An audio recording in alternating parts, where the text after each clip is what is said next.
Diqqat e'lon. O'zbekiston Respublikasi Ichki ishlar vazirligi Namangan akademik litseyi umumta'lim muassasalarining 9-sinf bitiruvchilarini o'qishga taklif etadi.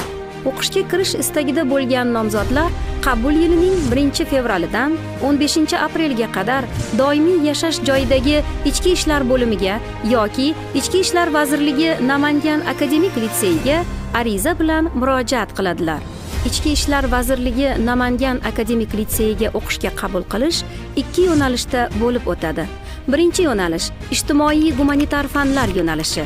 Ikkinchi yo'nalish O'zbekiston Respublikasi Prezidentining 2025-yil 22-yanvardagi raqamli texnologiyalar vositasida sodir etiladigan jinoyatlarga qarshi kurashish sohasi uchun professional kadrlar tayyorlash tizimini joriy etish chora-tadbirlari to'g'risidagi qarori bilan yangi ochilgan aniq fanlar axborot xavfsizligi yo'nalishi. O'zbekiston Respublikasi Ichki ishlar vazirligi Namangan akademik litseyiga o'qishga qabul qilish quyidagi bosqichlarda amalga oshiriladi. Dastlabki tanlov, maxsus professional tanlov, test sinovlari. Dastlabki tanlov. Unda nomzodlar tomonidan taqdim etilgan hujjatlarni o'rganish, yakka tartibda dastlabki suhbat, nomzodlarning individual psixologik xususiyatlarini o'rganish, test asosida tibbiy komissiya ko'rigidan o'tish ishlari amalga oshiriladi. Maxsus professional tanlov 3 bosqichda o'tkaziladi. Unda yozma ish, ya'ni diktant orqali orfografik va punktuatsion savobxonlik darajasi aniqlanadi.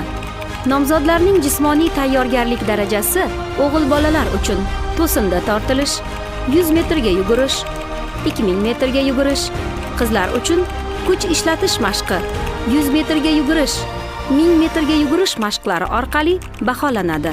Yakka tartibdagi yakuniy suhbat. Yakka tartibdagi yakuniy suhbat ona tili va adabiyot, tarix va huquqshunoslik yoki tarbiya fanlaridan bo'lib o'tadi. Yakuniy bosqich test sinovlari bo'lib, ushbu sinovlar davlat tili, rus tili va qoraqalpoq tillarida topshirilishi mumkin.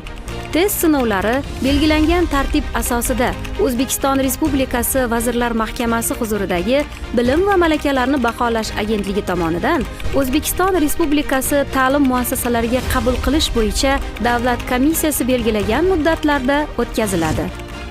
Mandat test natijalariga ko'ra belgilangan kvotaga binoan e'lon qilinadi. Litsey bitiruvchilariga belgilangan tartibdagi akademik litsey diplomi topshiriladi. Eslatib o'tamiz. Arizalarni qabul qilish joriy yilning 1-fevralidan 15-aprel kuniga qadar amalga oshiriladi. Murojaat uchun telefon 99 869 211 70 05.